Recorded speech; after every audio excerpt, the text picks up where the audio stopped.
Bienvenidos a Talento Tecnológico, el podcast sobre todo lo que le interesa a los profesionales que trabajan con perfiles IT. ¡Comenzamos! Bienvenidos y bienvenidas a un nuevo episodio de Talento Tecnológico, podcast impulsado por Open Webinars, la plataforma de formación tecnológica para empresas que cuidan de su talento IT. Hoy tenemos con nosotros a Víctor Aguado, director de operaciones de Customer Experience en Fonetic, y a Adrián Castro, Education Manager en Open Webinars. Bienvenidos. Hola, muchas gracias. Hola, muy buenas, Pilar. Bueno, pues hoy vamos a hablar sobre la gestión de equipos IT de la mano de un gran profesional que cuenta con una amplia experiencia en este tema y que además ha conseguido fidelizar a todo su equipo. Entonces, Víctor, cuéntanos un poco sobre tu perfil. Bueno, ante todo, muchas gracias por la oportunidad. Yo soy ingeniero informático, empecé de becario en este mundo de la programación y del IT, en una empresa también relacionada con IVRs, igual que Fonetic, y que es la empresa en la que estoy actualmente, y pues, empecé como becario, desarrollador, luego empecé a gestionar un equipo pequeño y demás, y hice más o menos el cambio a Fonetic y empecé otra vez de nuevo como desarrollador, pero al poco tiempo empecé ya a gestionar un equipo pequeño y desde hace 4 años llevo un equipo que ahora mismo somos 31 personas. Genial, entonces de becario a desarrollador y ya finalmente dirigiendo equipos que además, bueno, ya vemos que lleva bastantes años. Hemos observado que son 9 este tiempo que has estado gestionando equipos y tienes Sí. una tasa de fidelización muy elevada. Sin embargo, la tecnología ha ido evolucionando a lo largo de estos años. ¿Cómo lo has hecho para que tu equipo se adapte? ¿Y creéis los dos que la formación ha podido ser un elemento clave? Sí, evidentemente, o sea, la formación, la capacidad también de la gente para formarse, para afrontar nuevos retos, es básico. Sin un equipo que tenga esa capacidad y sin dar esa posibilidad a la gente de que se forme en nuevas tecnologías, al final nuestro mundo es un mundo que es muy cambiante y que las tecnologías de hoy, pues dentro de 2 años a lo mejor no se están utilizando. Sin la formación, pues sería imposible. O sea, al final yo creo que hay que dotar a la gente de un espacio para que se sientan seguras para afrontar estos retos, y luego fomentar un poco eso, la creatividad, que puedan formarse, que haya un aprendizaje continuo y también que de alguna manera se vayan refinando todas esas cosas que se van aprendiendo. Nosotros en el equipo, además de impulsar la formación externa, también creemos mucho en la formación interna y esas best practices que la gente va descubriendo en los proyectos, pues de alguna manera compartirlos con el resto del equipo para que uno o unas personas son las que abren el camino, pero luego son otras las que lo recorren. Ujú. ¿Qué opinas, Adrián?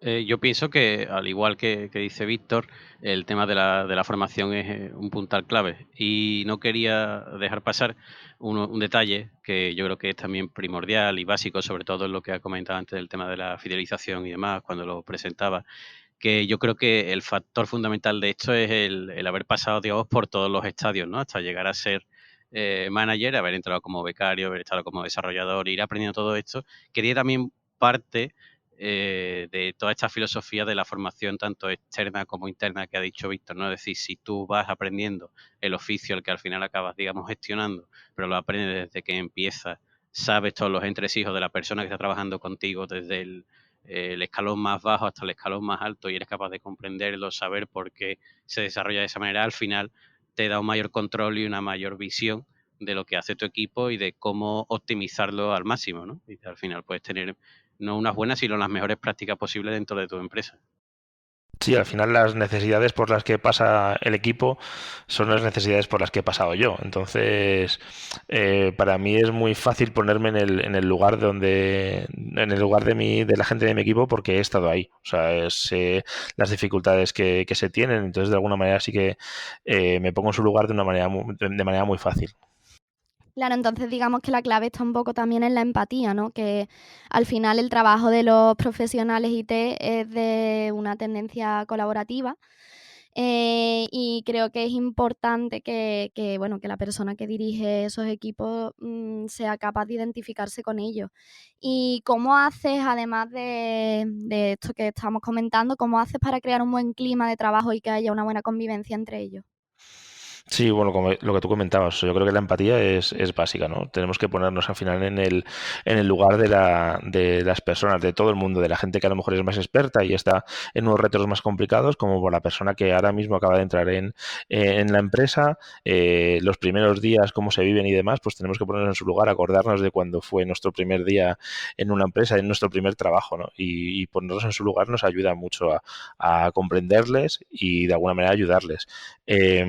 Para mí, eso, hay que cuidar mucho a la gente. Yo creo que los profesionales IT, tal y como los conocemos, ¿no? O sea, son personas al final detrás, somos todos personas y yo creo que lo esencial es cuidar a la gente. O sea, escucharles, estar siempre disponibles para ellos, para escuchar sus problemas profesionales, pero también sus problemas personales. Que yo siempre al equipo le digo que detrás de cada uno de nosotros, de cada uno de nosotros como trabajadores, hay una persona que tiene unos problemas, que tiene una vida fuera y al final el rendimiento que tenemos cada uno en nuestro trabajo, en nuestro día a día, depende mucho de cómo está siendo nuestro día personal, ¿no? Entonces, escucharle sus necesidades, intentar transformar esas necesidades que tienen en algo positivo para ellos y que crezcan tanto personal como profesionalmente en las empresas es básico para, para, para que se cree ese buen clima, ¿no?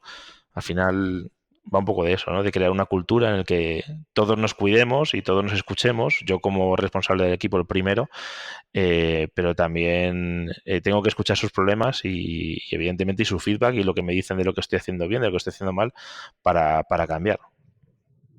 Claro, es que al final de lo que se trata es un poco de ir amoldando todo eso que siempre se habla de las soft skills a lo que empezamos a trabajar en la tecnología. Es decir, es cierto que desde hace un tiempo, digamos, las empresas cada vez de sector IT cada vez son más grandes y obviamente el número de empleados empieza a crecer y demás, y había partes para la que no estaba, digamos, preparado en el sentido de que el informático, por así decirlo, la visión de los técnicos que se había tenido hasta ahora, entre los cuales me incluyo, era la de estar en casa trabajando encerrado o estar en una oficina trabajando encerrado. De repente, aquí, digamos que empezamos a adquirir un papel más social, ¿no? Salimos de esas madrigueras, por así decirlo, ¿no? A bote pronto, y tenemos que también empezar a empatizar con compañeros, crear relaciones, vínculos sociales, bien cuando vas en un descanso y tal, y empezamos a escuchar y a relacionarnos a otros estados, ¿no? No solamente al estado profesional, sino que se empiezan a crear vínculos y yo creo que al final, pues, espacios de convivencia profesional, social, por así decirlo, ¿no?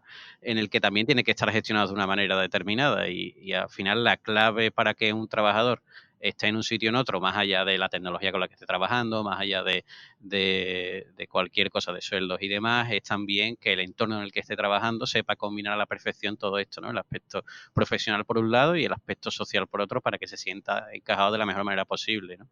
Yo pienso que, y además es que estoy convencido de que todo esto y lo que hemos hablado, ¿no? Y lo que la buena práctica al final, el savoir-faire de Víctor, se basa al 100%, yo creo que en haber recorrido todas esas fases, ¿no? Porque algo que, eso que decías de la empatía y demás, una persona que no ha pasado por ahí, le va a ser mucho más complicado entender qué problemáticas o qué necesidades puede tener un becario que acaba de llegar y que de repente se encuentra con un mundo nuevo al que tiene que adaptarse, o un puesto ya un poco más avanzado como podría ser un senior o un junior ya contratado que de repente tiene que empezar a trabajar y a moldarse a ese tipo de mecánicas, ¿no? A mí, sinceramente, la parte más interesante creo que es esa, ¿no? La de haber pasado por todo y gestionar desde un punto en el que estoy aquí para ser un líder servicial, al servicio vuestro y no al contrario, ¿no? No a un líder al que me pidáis cosas y yo ejecute las cosas, ¿no? Sino todo lo contrario, sino un líder en qué os puedo servir y qué es lo que os puedo ayudar para que estéis lo mejor posible dentro del proyecto y dentro del entorno en el que os toca elaborar el Sí, proyecto. a mí me gusta, o sea, dentro de los nombres que nos ponemos un poco a los trabajos que tenemos, ¿no? A mí me gusta el nombre de responsable porque yo me siento muy responsable de mi equipo, o sea, me responsabilizo evidentemente de todo lo que hacen pero también soy responsable de dotarles de un espacio en el que vengan a trabajar cómodos, felices, que se tengan en cuenta sus opiniones, que al final se tengan en cuenta, pues eso, las personas que son, los problemas que tienen detrás, intentar escucharlos y me gusta mucho eso, porque creo que al final la gente que estamos a cargo de los equipos, o sea, estamos al servicio de nuestros equipos y no se nos tiene que olvidar nunca, ¿no? Que nosotros, yo sin mi equipo no sería nada. O sea, y eso lo tengo clarísimo y al final es un poco lo que hay que recordar cada día, ¿no? Que hay que estar muy al servicio, pues, a pesar de todas las reuniones que puedan poner o todo el trabajo que haya que sacar. Si una persona del equipo dice, oye, necesito que me escuches 5 minutos, todo lo demás no importa, importa esa persona porque a lo mejor si le dices a esa persona, oye, mira, pues te tienes que esperar 2 horas, a lo mejor dentro de 2 horas ya has perdido algo, ¿no? Entonces es muy importante estar siempre muy cercano a lo que tú comentabas. Sí, además, bueno, habéis dicho un montón de características que yo creo que hacen que los profesionales IT quieran quedarse en un equipo, no quieran abandonarlo. Sabemos también que es un sector que prácticamente no tiene paro. Entonces, a la hora de cambiar de trabajo, yo creo que estamos hablando de uno de los sectores más exigentes. ¿Y cuál de todas las características de las que hemos estado hablando, cuál creéis que es la que más demandan actualmente los profesionales IT a la hora de cambiar un empleo? Bueno, la realidad es que estamos en una situación ahora mismo en la que la demanda de profesionales IT está muy por encima de la oferta. O sea, no las empresas que cuando intentamos contratar a alguien nos peleamos entre nosotros y casi anteriormente a lo mejor y en otros sectores puede pasar que el casting lo hace la empresa y aquí casi que el casting lo hace el profesional. El profesional está en la mayoría de casos en varios procesos de selección a la vez y hay que convencerle, hay que enamorarle, ¿no? de eso. Yo siempre digo que en las entrevistas se lo comento siempre a los candidatos, ¿no? Que para mí una entrevista es como un speed dating en el que tienes que conocer muy bien a la otra persona, pero es muy importante, o sea, la empresa tiene que conocer a la persona, evidentemente, pero la persona también tiene que conocer a la empresa. De nada sirve que se contrate a alguien si luego el día uno que entre a la empresa lo que le hayamos contado en la entrevista no es lo que no es el trabajo, ¿no? Entonces, ahora mismo el poder lo tiene el profesional y una vez cubiertas las necesidades básicas a nivel de salario, de puestos y demás, yo creo que la gente ahora busca mucho pues que puedan crecer profesionalmente, que haya formación y demás, y luego que es muy importante la conciliación. Las empresas que apuestan por políticas de conciliación, como puede ser la flexibilidad, el teletrabajo y demás, creo que a día de hoy son los grandes diferenciales. Yo estoy totalmente de acuerdo en eso que ha dicho Víctor. Además, he apuntado varias palabras, aparte de la conciliación con el tema del teletrabajo y demás. He apuntado el desarrollo personal y la responsabilidad, porque eh, me encuentro cada día más con antiguos compañeros de desarrollo en otros proyectos y la conversación que casi siempre sale es esta, ¿no? Es la de estoy muy a gusto en mi empresa, estoy muy a gusto en mi trabajo, pero me gustaría que me dejasen desarrollarme a nivel personal o dentro del propio trabajo, o he hecho para el trabajo un motor determinado que anda en tal tecnología y de repente resulta que es algo que a nivel de investigación pues es un avance bastante grande, pero ahora resulta que la empresa pues lo desestima porque al final no se puede trabajar con eso y es una merma al final, ¿no? La propia moral del trabajador, lo cual hace que también su rendimiento termine cayendo y empieza a buscar cosas fuera, ¿no? Y en cuanto a la responsabilidad, también me encuentro con compañeros que me dicen, yo es que mi trabajo me gustaría tener más responsabilidades y no puedo tenerlas, bien, pues porque hay un techo o por lo que sea, o porque se encuentran en el caso de que le dan responsabilidades de más, pero que no están después respaldadas ni a nivel de lo que sería una retribución, ni lo que sería una buena, por así decirlo, una buena atmósfera en el trabajo, ¿no? Esto se habla también mucho y de hecho hago alusión a otro de los podcasts que normalmente escucho, hablando en un podcast de ciberseguridad hace poco, se mencionaba que se habla mucho del talento, que hay que patrocinar el talento nacional y que hay que acogerlo, pero después cuando se habla de esto no se habla de que los sueldos no son competitivos con lo que hay fuera, ¿no? Entonces, como vamos a cuidar el talento nacional, pero los primeros a lo mejor que tenemos que hacer el trabajo somos parte de la empresa que tiene que ser capaz de ofrecerle a ese trabajador algo competitivo a nivel de salario, a nivel de ambiente, a nivel de desarrollo personal, a nivel de responsabilidades y a nivel de conciliación. No solamente cuando alguien se va fuera, no se va fuera simplemente por la atracción del extranjero, se va fuera por las condiciones y por muchísimos otros apartados, ¿no?, que hay ahí, que son los que mencionó también Víctor, y que yo creo que son mucho más importantes a día de hoy que recibir un salario de una manera o de otra, ¿no? Yo pienso que hay muchos otros aspectos. Sí, hablaba Víctor además de que en el sector IT muchas veces la propia entrevista incluso la hacen los, los empleados casi. Y yo quería saber, a la hora de entrevistar, a la hora de seleccionar a personas para los equipos, si consideráis que las entrevistas técnicas son determinantes a la hora de contratarlos o si le dais más importancia a todo esto que estáis diciendo. Bueno, nosotros sí, para nosotros es totalmente determinante. O sea, en nuestro proceso de selección, primero la responsable de recursos humanos es la de People, es la que le hace una entrevista, un primer filtrado, y luego llega a nosotros y hacemos las entrevistas técnicas en las que no, en esta primera entrevista no hacemos mucho hincapié a lo mejor en las tecnologías, no vamos al detalle, sino que intentamos conocer a la persona, ¿no? Como sus comportamientos en experiencias pasadas. Intentamos, o sea, al final los conocimientos técnicos que se tienen, hacemos en una tercera fase hacemos una prueba técnica, pero en esta segunda fase del proceso sí que intentamos conocer cómo reaccionó esa persona ante determinadas experiencias pasadas y concretas para ver un poco cómo encajaría. Es muy difícil, una hora y media a lo mejor que dura una entrevista, es muy difícil conocer todo lo que es una persona, o una persona a lo mejor con muchísima experiencia, ¿no?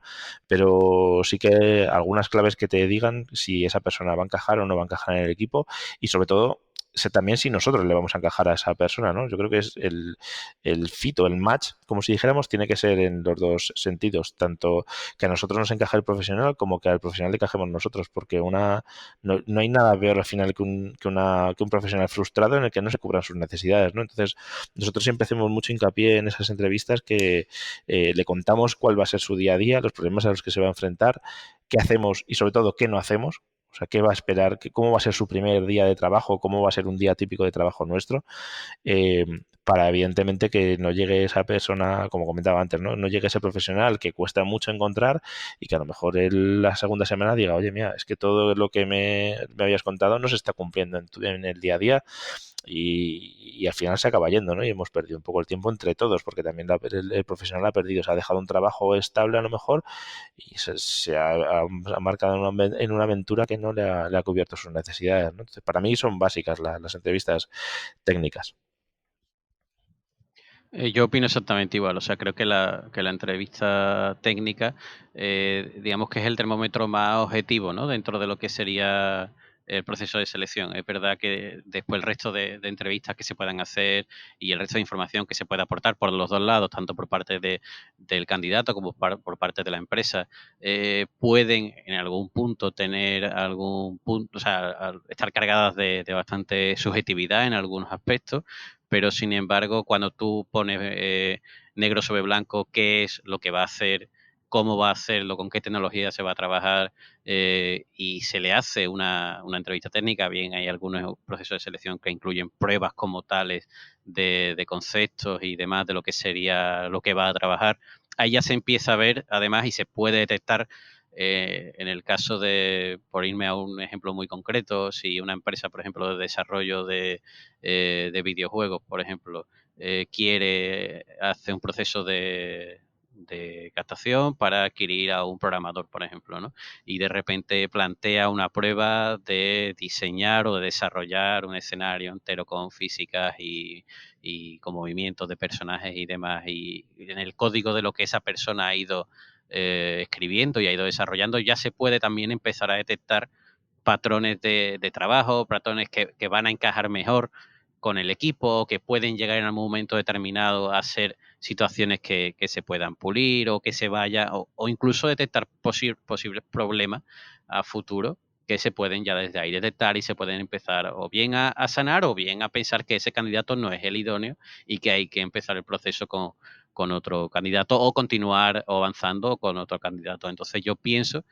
que como termómetro objetivo, que es lo que he dicho al principio, realmente es algo como más claro a la hora de decir, oye, pues mira, aquí hemos detectado situaciones que realmente o bien para ti no van a resultar interesantes si estás en nuestro proyecto, o bien para nosotros pues finalmente van a resultar una rémora en el caso de que finalmente acabas entrando, ¿no? Yo pienso que son realmente, y que de cara, o sea, desde el punto de vista del candidato, también te coloca los pies en la tierra con respecto a qué es lo que se busca, qué es lo que las empresas están demandando y sobre todo hacia qué enfocar también tus esfuerzos en el caso de que realmente estés muy interesado en aplicar a ese puesto, pues bueno, ya vas viendo un poco también hacia dónde, cuáles son las tendencias, qué es lo que se va moviendo en el sector y también un poco, pues si de repente descubres que de una entrevista de trabajo en la cual has tenido una entrevista técnica o una prueba técnica, descubres que hay una oportunidad de formación en tu vía, digamos, en tu carrera, ¿no? Para seguir desarrollándote, oye, pues mira, es algo ya que has sacado también productivo de ahí y que al final te va a seguir creciendo. Sí, Víctor, ¿estarías de acuerdo con esto que afirma Adrián, sobre todo desde el punto de vista del candidato? Porque, bueno, ya nos has contado que en algún momento también habrá sido candidato muchas veces. Sí, o sea, yo creo que esto último que ha dicho Adrián, yo creo que es muy importante, ¿no? O sea, al final, entre todos, tanto candidatos y como empresas, tenemos que cuidar mucho los procesos de selección porque tiene que servir para ambos, ya sea de una manera fructífera porque haya una contratación después o cuando no hay una contratación, tiene que servir, ¿no? Cuando nosotros queremos contratar a un candidato y ese candidato nos dice que no, nos tiene que servir, ¿no? ¿Por qué no esta persona no la hemos conseguido, ¿no? Cuando la queríamos. Pues puede ser que por un tema de salarios, puede ser porque no seamos lo suficientemente atractivos a nivel de tecnología, puede ser que haya una competencia detrás, ¿no? Y yo creo que, como comentaba Adrián, para el candidato tiene que servir también esa entrevista. Si te han dicho que no, oye, pues eso, a lo mejor no te han dicho que no y por qué, ¿no? El feedback en las entrevistas es muy importante escucharlo, porque al final nosotros en las entrevistas siempre damos un feedback tanto desde el currículum, las cosas que vemos que son mejorables a futuro, como pues por qué puede encajar mejor o por qué no encaja en el perfil, ¿no? Y creo que es muy importante cuando hacemos entrevistas desde el punto de vista de candidatos, escuchar el feedback que nos están dando los entrevistadores, las empresas. Si finalmente no nos eligen, pues aprender, y si al final ese es el camino que queremos, ese es el puesto al que queremos optar, formarnos, en soft skills si es un puesto más de gestión o si es algo más de desarrollo y demás, pues en nuevas tecnologías, nuevas metodologías y demás, es muy importante escuchar el feedback. Pues estoy totalmente de acuerdo con los dos. Y bueno, y para ir finalizando, siempre le pedimos a todos nuestros invitados que recomienden algún perfil interesante para el siguiente, vamos, para próximos episodios. Entonces, Víctor, ¿nos recomendarías alguna persona en especial? Bueno, a mí hay una persona que nos dio una formación sobre la gestión de equipos que de alguna manera cambió mi enfoque y me ayudó un poco a profesionalizar a lo mejor más mi día a día. Esta persona se llama Isabel Villares y nos dio un curso sobre gestión de equipos y demás. También nos ayudó mucho a cómo enfocar las entrevistas de trabajo, que lo hacíamos. Pues intentamos hacerlo siempre igual y demás, teníamos como un proceso, pero o me enseñó a mí de alguna manera tener un guión que siempre siguiéramos con todos los candidatos, que este guión estuviera vivo y que se fuera adaptando un poco pues a los diferentes perfiles, a cómo va cambiando un poco este mundo, y adaptarlo según también los candidatos viéramos qué cosas funcionaban y qué cosas no, qué cosas nos daban más información de ellos y que no. Entonces, para mí, esta persona me cambió un poco el chip y yo creo que es una persona muy interesante. De acuerdo, pues muchísimas gracias, contactaremos con ella. Y bueno, quería agradeceros a los dos la participación porque ha sido muy interesante. Yo creo que los jefes de proyectos que nos estén escuchando ahora habrán aprendido mucho de vuestros puntos de vista, que además son distintos. Y nada, muchísimas gracias por participar, ha sido un placer. Gracias a ti, Pilar. Muchísimas gracias a vosotros por la oportunidad. Gracias. Y bueno, y recordaros a los que nos estáis escuchando que podéis hacer vuestras valoraciones y vuestros comentarios en cualquier plataforma o redes sociales, que estamos encantados de conocer vuestra opinión. Muchísimas gracias.